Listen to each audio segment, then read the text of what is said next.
Let's start the show. Full-on total circus. Woo! I was flying. Woo-hoo! I'm dancing. Yes! Now that's what I call crack-a-lackin' to the mac-a-lackin'. What's really fun personally and creatively about working on Madagascar movies, it is a family by now after 3 movies, and to be able to work with Ben Stiller and Chris Rock and Jada and David is fantastic. You must all be very famous. We're relatively well-known. And so to get back with these people you love working with makes it kind of fun because we all love these characters, and to be able to tell more stories with the characters we love, it's, you know, a blessing. In order to get home, we will come up with something fresh, something amazing, something brand new. Ben does not only bring the comedy to the Madagascar movies, but he also brings a lot of the heart to it. Ben is really the central character in these movies. Which one of you is leader? Well, I always feel like he's sort of the guy who is sort of the de facto leader, even though he's not really necessarily a natural leader, but everybody sort of looks to him. We can do it. We can do anything. It's us. Yeah. You know, Ben's like the perfect everyman. I mean, you see it in his movies. It's like, when you watch Ben Stiller, you think you're going through that thing. The whole idea of the first movie was that, you know, these zoo animals are New Yorkers and leaving New York, getting out of their comfort zone. And I think over the course of the 3 movies, you see them sort of grow as animal people. He's got this great sort of combination of sort of confidence and vulnerability that allows you to empathize with this guy who is trying his best to be strong and powerful, and yet these insecurities are kind of behind it. And, you know, that's the kind of character that Ben Stiller just plays beautifully.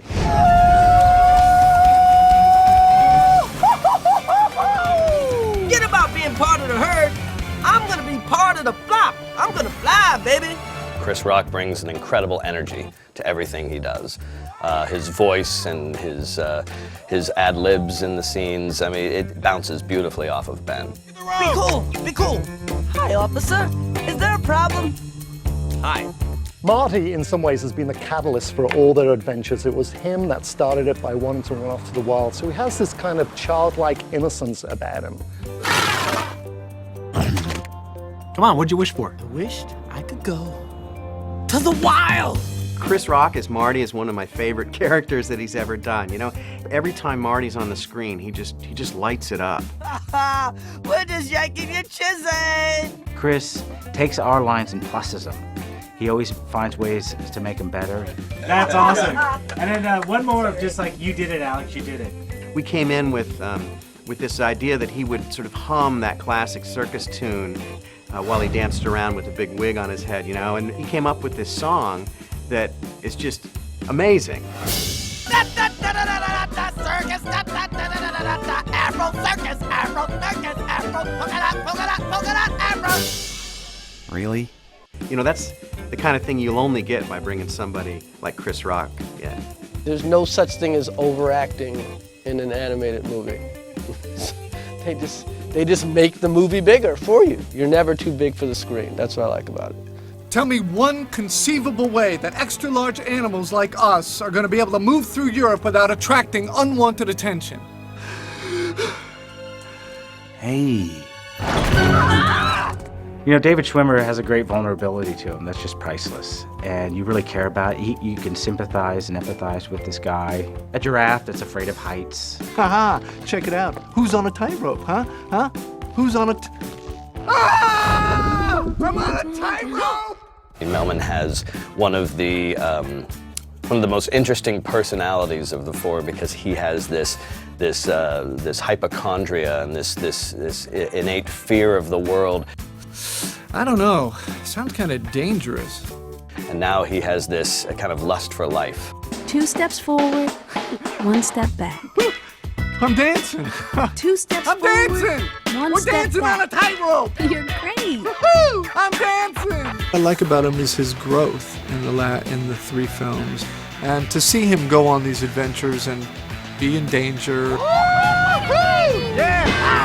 and overcome his fears and fall in love and understand what friendship really is lovely to watch and to play. I got this one.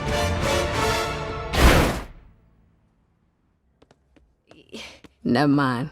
Jada Pinkett Smith, she's the last person you would imagine being a 1,000-pound hippo. She is this tiny, little, skinny package who just has volumes. Oh my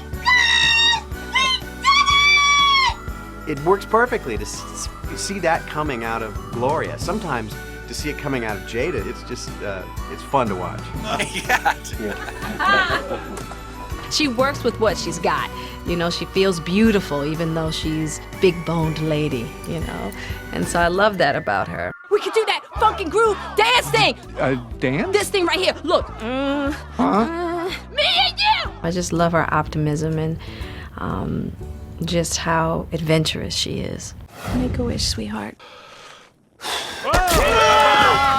Your wish has come true. Sacha Baron Cohen brings so much to Julian. He'll love to just like take a line of dialogue and turn it into a page of comedy. Has anyone ever told you that you look like a supermodel?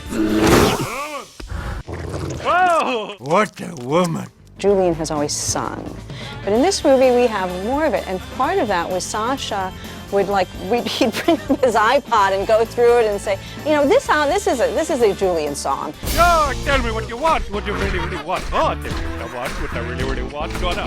What are you doing? Come on. He really knows that character, and he kind of makes sure that we stay true to Julian. I'm a bit busy right now. Just pull the switch. Okay, fine. You terrified like a bunch of little girls. Who knew about the penguins? I mean, the penguins were just originally to turn the boat around so the crates would fall off in the first movie, and that was it, you know? But the more we played with the penguins, the more fun they were. Cute and cuddly, boys. Cute and cuddly. And so in Madagascar 3, it's fun to put the penguins in as pure comic relief. You must have some money left over. I used it to buy tea and then have them capped in gold. Now I can eat apples. Sadly, I discovered I don't like apples. I'm Skipper the Penguin. Chimichanga! These pillows are filled with baby birds! And doing this voice for 3 features, television specials, 62 episodes, Nickelodeon, it never gets old for me. It's always really fun. Penguins have their own cartoon now. They have their own, you know, Saturday morning show. Can you keep a secret, my monochromatic friend? I hear they're gonna get their own movie. Solid gold, baby. Not me. Just smile and wave, boys. Smile and wave. The other thing that we have are 3 great circus characters that are part of this European traveling circus. Absolute, no outsiders. So wipe that smear off your face and pop off. The first person I meet is Vitaly, who is the Russian tiger, and he's voiced by Bryan Cranston. Never go back to the way it used to be. I became Italian. Yeah, it rubs off, eh? Vitaly is full of pride and ego. He's definitely the alpha male of the whole circus. You can bunk with Vitaly! Whoa! Niet. Vitaly's very intimidating, very angry, and doesn't like Alex. Hey, Vitaly! Got your game face on. Yeah, good game face. And so there's a lot of cat-to-cat sort of showdowns. I don't trust lion. Hair too big and glossy. I think that's partly why I was selected as Vitaly, because Ben Stiller and I have this natural aggression toward each other. It's awkward. I hear everything they're saying. They're circus.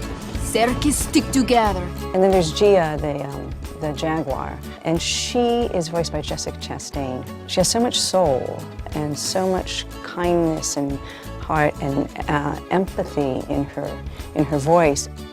We have to help them.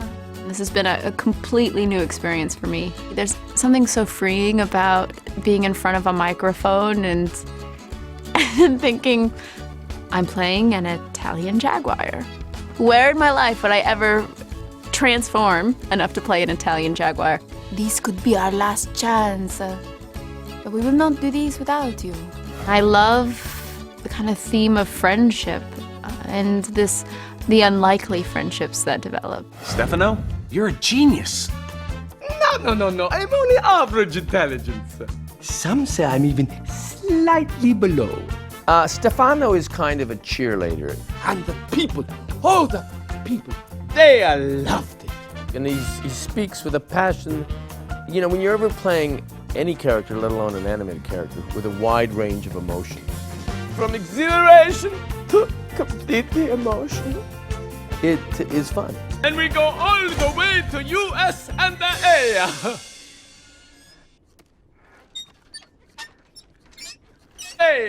He works so hard in the studio. He's just behind the mic, writhing and twisting, and beads of sweat are coming out as he's just getting into this character. And it's this great reference for the animators because Martin just does so much with his hands and his face, how he twists it up, and so we were able to get that into the character.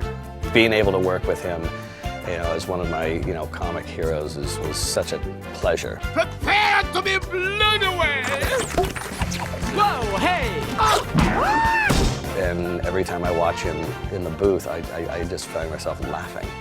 Hey, Vitaly, maybe you even do 2 hoops, no? Good, that's great. We got it. And get me Capitaine Dubois from Animal Control. Our villain is Capitaine Chantal Dubois, who takes her job in life so seriously. And she's voiced brilliantly by Academy Award winner Frances McDormand, of course. He does a mean French accent. Well played, Lion. Game on. When we first started developing and wrote the character of Dubois, she was more of a Terminator. And when Fran came in, she brought a lot of dimension to her. Non, rien de rien. She is one of the most creatively giving people I've ever worked with. When you give her a direction, she takes it and just makes it her own, but still stays to the core of what you need for the movie. And I really enjoyed working with her. Ça commence avec toi.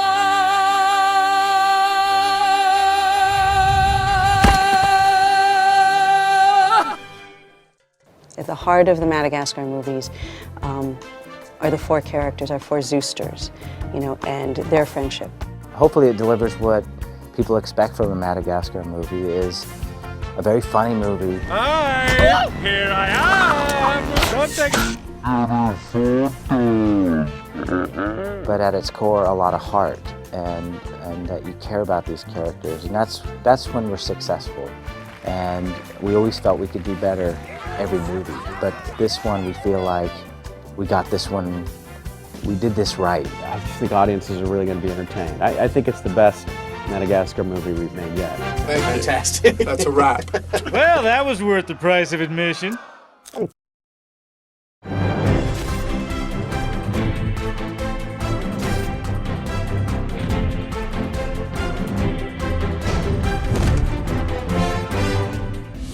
I remember Jeffrey Katzenberg called and said, hey, we've got this movie we're doing about this bunch of New York zoo animals, and we'd like to show you some of the pictures, and then came in and started working on it, and I think 3.5 years later was the first one. We're all here together, safe and sound. Yeah, here we are. Where exactly is here?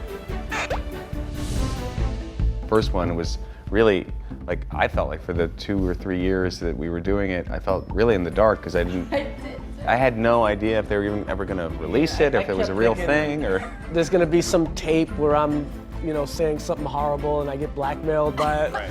Because they just have me saying these words and then they put it in a sequence. And then you start to learn the process and you see how it builds, and it's really important. The directors are really important because they really are giving you a sense of what they see and what they're working on, which you don't get to see. So they can give you the sense of the energy you have to have in the scene and what's going on, and that really kind of makes all the difference because it's the context of what you're doing. So basically they've defeated the villain, they've all swung up onto this big balloon and they're floating away to safety, and everyone's like cheering. We did it. All right. Did it, baby! Yes! We did it! Fur power! Let's go! A lot of the time you're on your own. Yeah. And sort of. It's lonely. Just laying it down. Yeah. You and 12 people.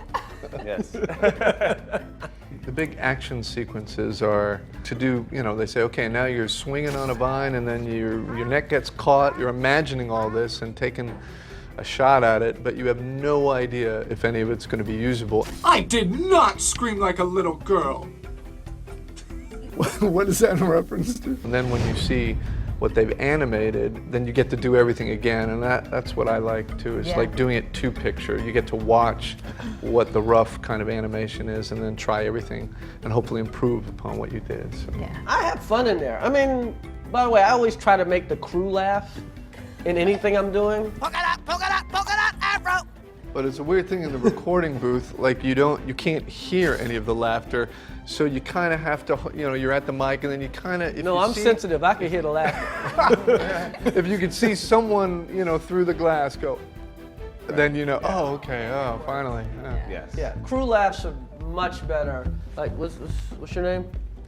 Yeah, Vorte.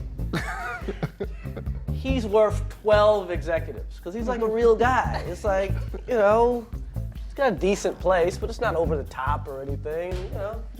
So I seek those laughs. Yeah. He hasn't laughed once. I know. So, you want to run away with the circus? Live a life of adventure? Full of romance? And danger. Really, 11? What do you say?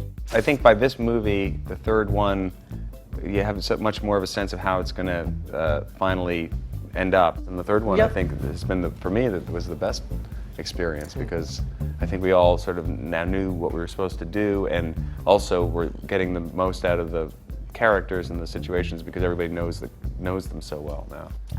Now we know what we're doing. Yes. We're comfortable. Yeah. The band's in a groove. It is. I think so. Creating an animated film takes hundreds of artists, thousands of man-hours, and millions of decisions. On Madagascar 3, 3 of DreamWorks Animation's veteran directors teamed up to create the ultimate Madagascar film. For directors Eric Darnell, Conrad Vernon, and Tom McGrath, each day brings new challenges and a whole lot of excitement. Join us as we take a behind-the-scenes look at one day in the making of Madagascar 3.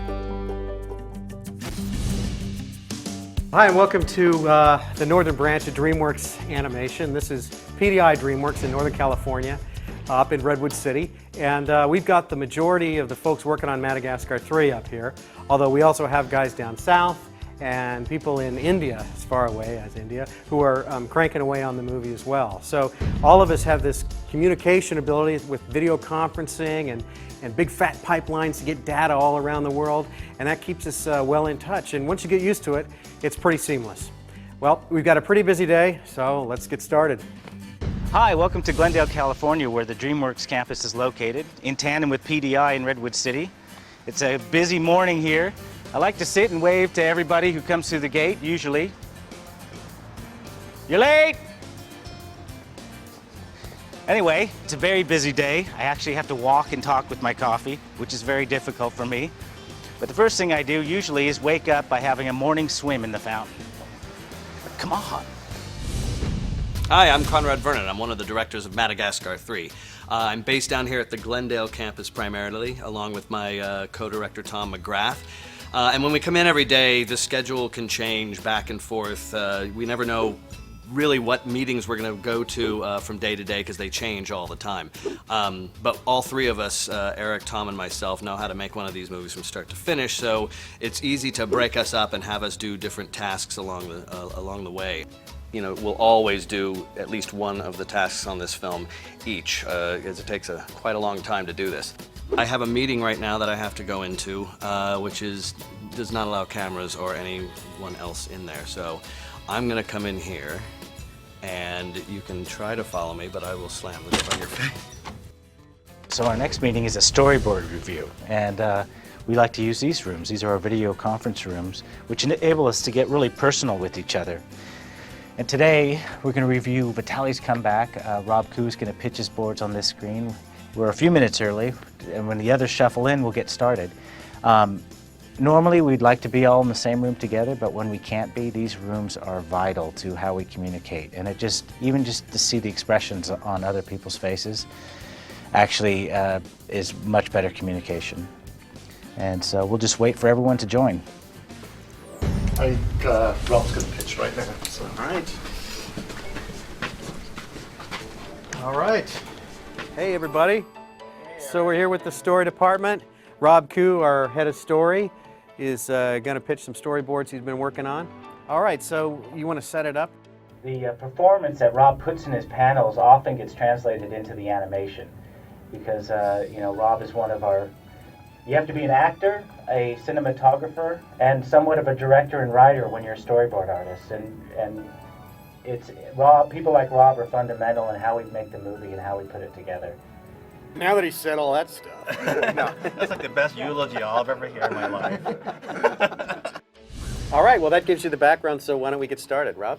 Sounds good. So here we go. This is Vitali's flashback, and this is where Stefano was explaining some of the backstory for this main character here. Boom! And flames. His friends are in complete horror. One of the dogs grabs a fire extinguisher and rushes out to center stage. And we hear Stefano voiceover, and he lost everything. His wife, she ran off with a musician. He lost his dignity, his fame, and his passion, and fur.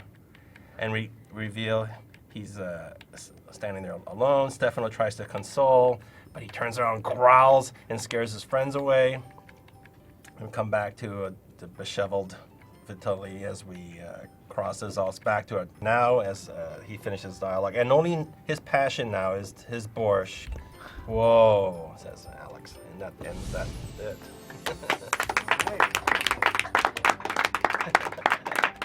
So what we'll do once we have storyboards that are looking good is we'll send these illustrations down to the editorial department, and they'll start cutting them together like kind of like a little moving comic book, which we call, you know, our storyboards. And then from there we start to add sounds and get a feel for the rhythm of the scene, and can construct the scene in a very quick, efficient way using Rob's excellent drawings that gives us a great deal of information about how the scene can play out before we ever go into production, sometimes before we ever even record the actors' voices.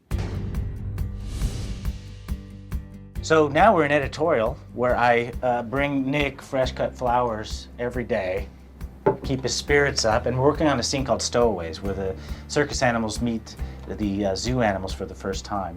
And we've been talking about how we put the actors' voices to the drawings, but now Nick has been cutting in what we call layout into the scene. So what are we looking at, Nick?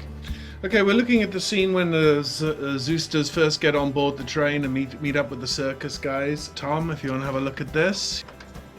Yeah, it's very high. A really high rock. Then I roar, like a serious, like, roar. And then I jump off the rock. And then what? Into a pool. That's good. Water, full of cobra. So if we could get one more "and then" in there, Nick, if you can find one more. The more Stefano keeps pushing his "and thens" would be great. Yeah, let's have a look. Yeah, we got a few. That's a nice one. And then let's run that. And then I roar, like a serious, like, roar. And then I jump off the rock. And then what? Into a pool. Full of water, full of... What do you think? Good. That's awesome. That Let's kinda go really with helps, it. Let's doesn't do it. Good idea. One of the insane perks here at DreamWorks, which we all really like, is the free lunch. It's free every day. They change it up every single day. They got a panini stand, they got a salad bar, they got desserts. Everyone's really happy with it. They got ice cream. And whenever anyone from off campus comes in, I usually charge them on the side. But other than that, everyone gets it for free. So a lot of times, you know, we have some fun when we're making these movies, even though we work pretty hard. Well, today we've got something I think even a little bit more fun. In our movie, we have a banana Gatling gun, and the effects guys want to get a handle on what does it look like when you really fire a banana from a gun and impact a target at high speed. So we're going to find out. Let's have a look. All right, well, this is Scott Peterson, head of effects on Madagascar 3. And you've got your crew here with you. Yeah, that's right, the effects team in the back here. Fantastic, and we're going to see what it looks like when you shoot a banana out of this, I guess. Yeah. So tell us what's going on. This is the banana cannon, and basically, if you don't mind, could you hold that for me? And I'm going to load this thing up. So we're going to shoot some reference. Oh, see, he's peeling it the chimp way. Thanks to you, I think I That's how monkeys peel their banana, not from the stem. Okay. I'm going to try to stay banana free, if possible. Holding that for me, I'll pump this thing up. Usually about 60 PSI is good. Okay. All right, well, I'm going to step back. You want to give a countdown or something? Yeah, give me a countdown. 5, 4, 3, 2, 1. Oh! That's very good, 100 points. Most of the pieces just kind of flew off into the ether. Yeah, this is helpful actually, because is a banana solid or a liquid? I guess it's kind of both. You get kind of splat factor, little pieces hitting everywhere, a little bit on the building. So now you guys are going to do more of this stuff and like videotape it and photograph it and that kind of thing? Yeah, so we can shoot this at high speed and we can kind of look and see in detail, where's the banana going, and then we use that to inform, the simulations we run to replicate basically what the banana is doing when it hits something. Very nice. Now we're going to a live action shoot where before we take some sequences into layout, we just grab a video camera, bring in a few guys, and do a down and dirty shoot. And how does this apply to what you do? I mean, the great thing about what we're doing is that we're able to take the camera in a really fast way and iterate through a bunch of different ideas that Eric might have for how the blocking in a sequence would work in a way that's a lot faster than a storyboard artist with a pencil or a layout artist on the computer. And so the real power of this is just being able to see how the lines work and how the timing of everything works, and really gonna get some really more dynamic and kind of natural blocking around with the characters. And none of us are live action professionals, so it is very rough, and we're not trying to act it out well or have the perfect shot or the perfect lighting. But as crude as it is, it sometimes gives us the breakthrough we need that really defines a scene cinematically. Let's go. Yeah, definitely. Shot 2, take 1. Start with that cliches line. Cliches. Come on, man. Stop being that guy. Be the other guy. What other guy? Carlos, you got to grab stuff. You're going for it. Yeah. You're trying to stop him from packing. Every time you get something from you, here. Hold this. Try it. Say the. Come on, Vitaly, stop being that guy. Be the other guy. What other guy? The guy who jumped through hoops. The guy who never gave up. The guy who. Give me that.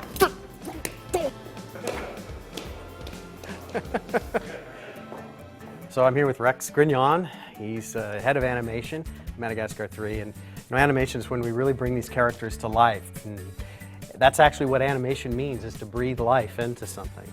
And so our guys that do this work, they're really actors themselves. So what are we doing? What's the animation? Well, we're going around to desks now. That's where the directors come around and meet with the animators at their workstation and look at the shots, and we can have sort of a one-on-one discussion about how shots are progressing. So should we go see a couple animators? Let's do it. We got a blocking pass for 5063, the foam finger tickle fight.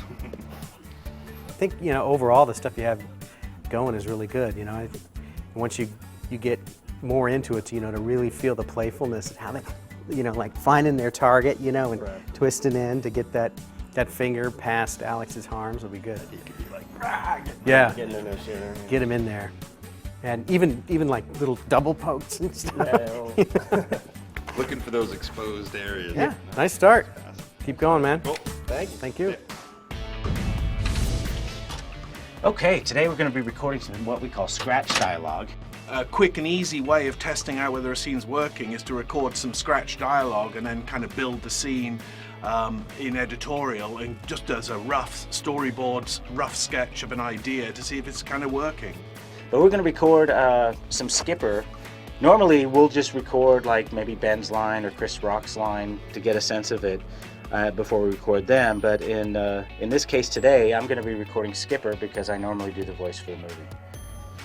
So today I'm going to be working on a scene where the zoo animals, Alex and Marty and his friends, have been discovered as not being true circus animals. And the penguins try to cover their tracks by still pretending they're with the circus. But today Nick is going to direct me. And so whenever Nick is ready, we're going to roll. I can't believe you lied to all us circus folk. I can't believe you lied to all us circus folk. Perfect. So I'm here to record Martin Short. He's coming in to pick up a few extra lines. Martin Short is a dream for me to work with because I grew up watching him on SNL, doing HBO comedy specials, which I memorized, and for him to actually come in and me to be able to work with him is definitely a dream. Okay, strike up the band. Okay, strike up the band. That's nice. The apprehension in there is nice. Try some more of that. Okay, you strike up the band and let's hear what's in the band. I don't want to do this anymore. I'm taking it back. Flyers remorse! Okay, good. We got it. We got that one. Thank you. Well, it's been a really busy day, but a great day, and not that atypical of what it's normally like. I mean, there's all kinds of things going on. You know, I've got this dream job where I get to work with so many different and talented artists in all kinds of fields. What more could I ask for? I hope you guys had a good time, got a sense of what it's like to be putting one of these films together. See you in the theater. This deleted scene called Melman Picks a Circus Act was taken out of the film because, you know, in the beginning we had this story where Melman and Gloria get into a big fight and it just started to become a real downer and it just got way too long. And we wanted to stay in Melman's point of view as far as being, you know, scared and self-conscious about dancing. So we just went over this scene where they got into an argument with each other and went straight to Melman climbing up onto the tightrope. So here's that scene. Gloria? Instead of dancing, I was thinking, ta-da! Bowling? No, juggling. What's wrong with dancing? Look, watch. Juggling is fun. Oh, okay, all right, here we go. Wait, you know, juggling is kind of Boring. So you're saying I'm boring? I didn't say boring. Julian said Boring! Okay, forget about juggling. Oh, here. Sweeping? Sword swallowing, huh? Watch. Melman! Come on now, you'd rather swallow a broom than dance. You feel it? You feeling vibration? Yeah, that's what I'm talking about. I know. Tightrope. What about your acrophobia? Oh, so what? You don't think I can do the tightrope? Is that I it? just thought we could dance together. It would be exciting.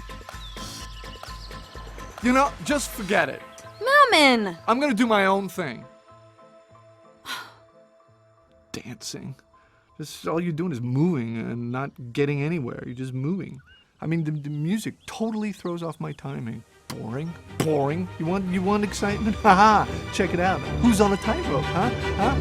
Who's on a? Ah! I'm on a tightrope! Melman! Oh my gosh! Baby, hold on! I'm coming right now! Don't move! Just hold on, sweetie, okay? I'm gonna get you down. Whoa! Baby, I'm coming! Stay right there! Melman! Oh my gosh! Baby, hold on! Just calm down, Melman. I'm gonna fall! No, you're not! I'm gonna fall! Baby, no, you're not. You're not gonna fall, okay? I'm gonna fall and break all of my neck, Gloria! I promise you, just look at me. Look at me, okay? All eyes on me. Okay. Come to me. I can't. It's just like dancing, Melman. 2 steps forward, 1 step back. I can't dance, okay? Okay? There, I said it. Maybe because you've never tried. No, I have tried. I practiced in private because you dance so well, and so I tried, but I can't. Now you know. You practiced? For me? Yes, but it's no use. I never know what to do with my arms. Hold it, okay? That part is so easy, Melman, okay? Because all you have to do is put them around your partner. See? 2 steps forward, 1 step back. I'm dancing. 2 steps I'm forward, dancing. 1 We're step dancing back. on a tightrope. You're great. Woo! I'm dancing.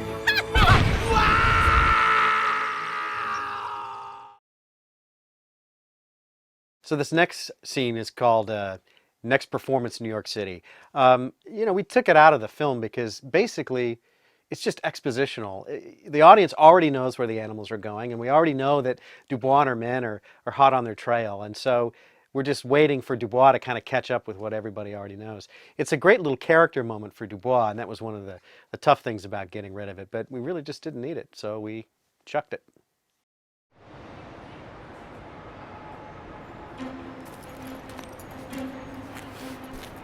I'm afraid we have missed them. Gerard. Next performance, New York City? No. I lost the kid, he just wants to go home. But madame, if they get back to the zoo, the big game will be over. Not if we play by the rules of murder. Which means, madame? We get there first.